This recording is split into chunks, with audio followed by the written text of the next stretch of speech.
Ollie, what's going on, man? Happy weekend to you. Happy Saturday. I can't lie, bro. I'm loving uh our convos. I feel like hopefully it's been helpful to you. I know that right now it's kind of like I feel like I'm kind of like messing up your flow, but I promise I have the best intention, and I really do think it's gonna put you ahead of most other people. So hopefully you're enjoying these, but I'm freaking loving it, dude. It's helping me clarify like my thoughts, and I had a lot of thoughts on YouTube yesterday after that loom that I sent you, and yeah, I kind of want to answer your questions and kind of go through some of that. So starting with your questions, I think something that it's easy to say, but it's very, very hard to understand. Like getting views and building a business is just two completely different goals.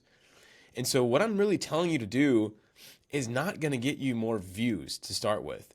It's and that's why I think you're kind of like, is this really like, is this good advice? Like, is this really going to work? And it's just your definition of work. And so you love YouTube, and I think you need to figure out what that means, like whether you want to do your own channel or do someone else's, because you really can't do both. Um, I've tried. Oh, like over the long run. I'm not saying in the short term, like you gotta make money, you gotta help clients, etc. But I think a lot of you're in where I was literally the past like year and a half, like 2 years ago. I wasn't sure exactly what I wanted my day to look like, and I wasn't sure exactly what I wanted to do with my time. And I was doing like five different things because I didn't really know.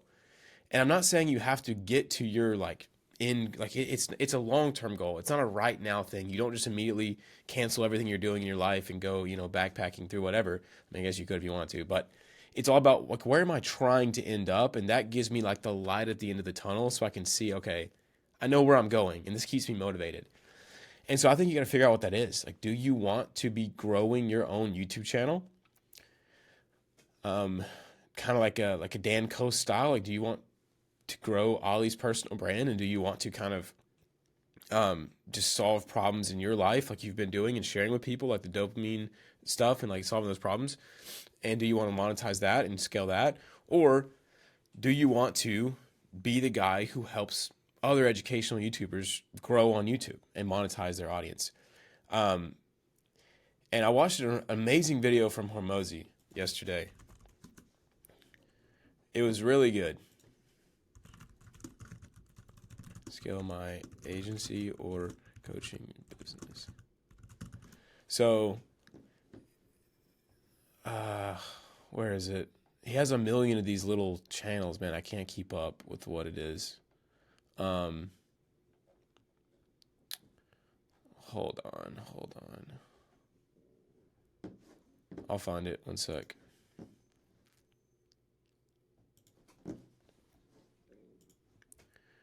I'll find it. Amazing mix, by the way. Sorry, I should have paused it. Where are we looking at here? Wait, history. No, there it was. What? I did not watch that recently.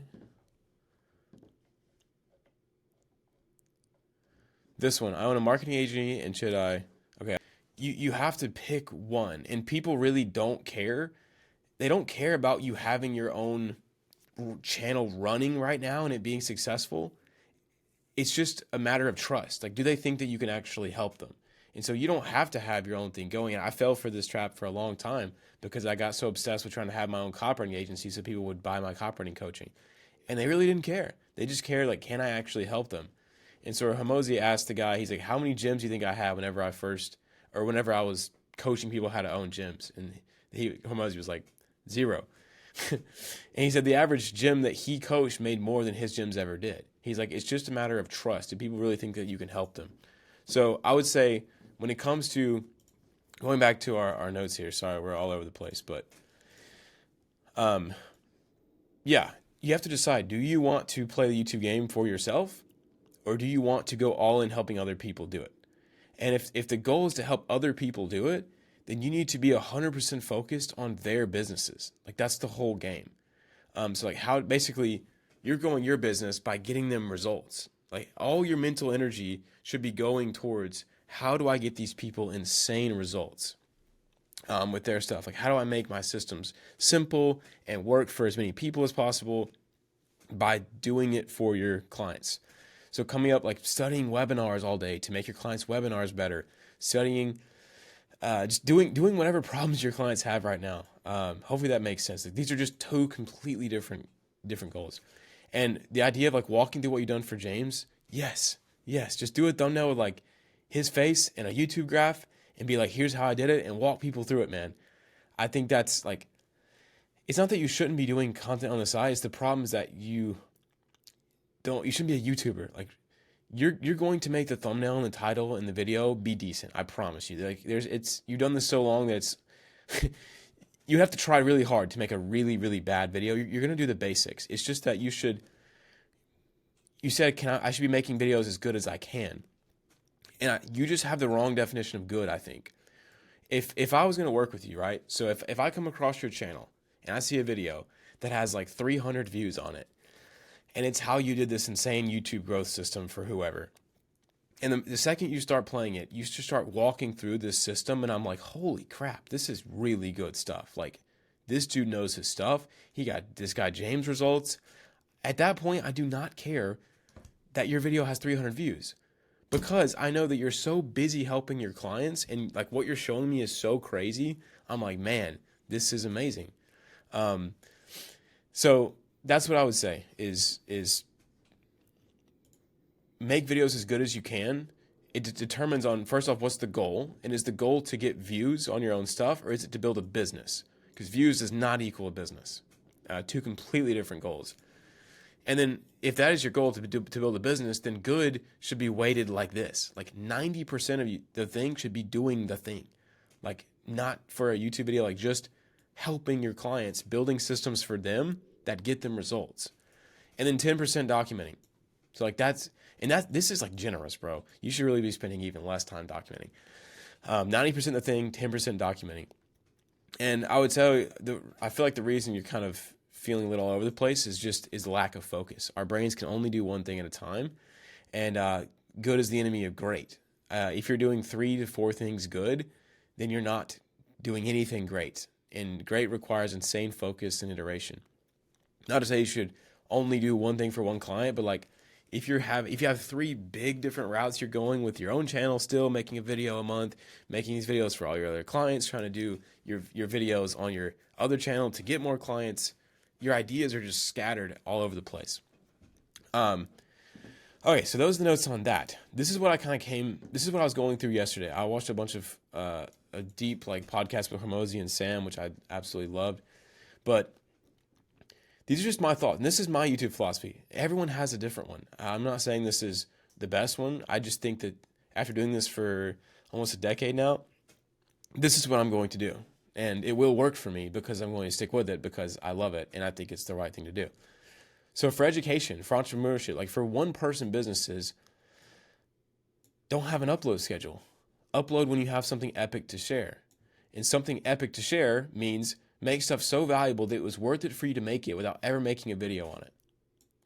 If you want to have more videos come out, focus all your efforts on creating more epic stuff. Have an epic stuff schedule, not an upload schedule. And so when I first started thinking through how I'm going to do my new like journey on YouTube and my new business, I was like, oh, we should upload once every week just to be consistent, right? Be consistent. And then I was like, well, we can upload once every month because we have time to put something great out. And then I just realized, you know what? None of this freaking matters. If you are Hermosi, you can put out as many pieces of content a month because you have that many great ideas and you've done that amazing stuff. So having epic stuff to share for Hermosi is freaking easy because he has literally like decades of making freaking hundreds of millions of dollars. We don't have any of that. Like, our time should be spent on the epic stuff because we don't have it yet. Hormozi has books. He has 3. And if you think about it, Hormozi does the same thing. He has 3 epic books that took him like 10 years to put out, or like 5 to 7 years. So he did three pieces of content in 5 to 7 years that were epic stuff.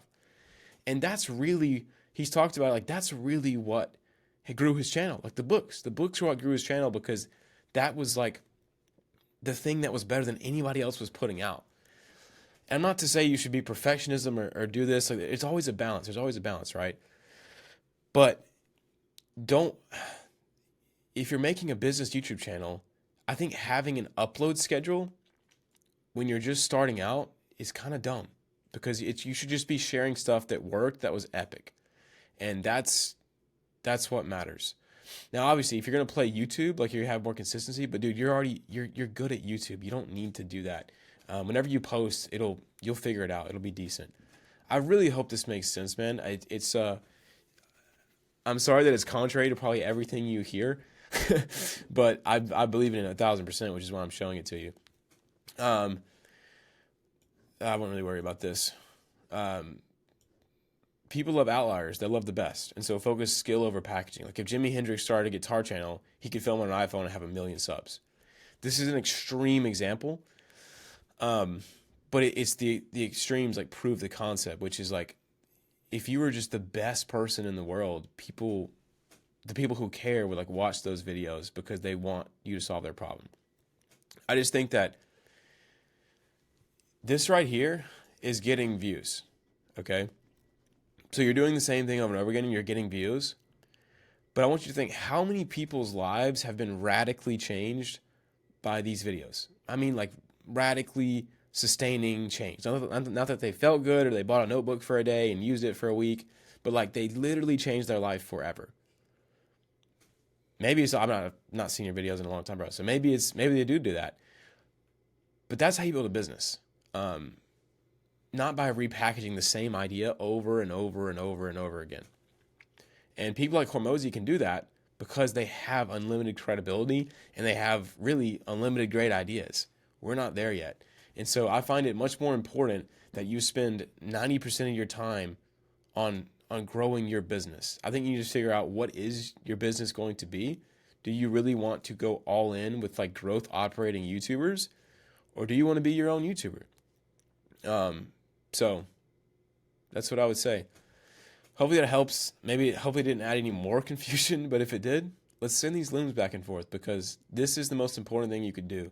And you'll figure out the rest. You know, I'm confident that you'll figure out whatever path we find for you, like, you'll figure it out. But what I really don't want is you spinning in circles, not focusing on one thing, because you just don't really know what to do. You lack clarity. So, yeah.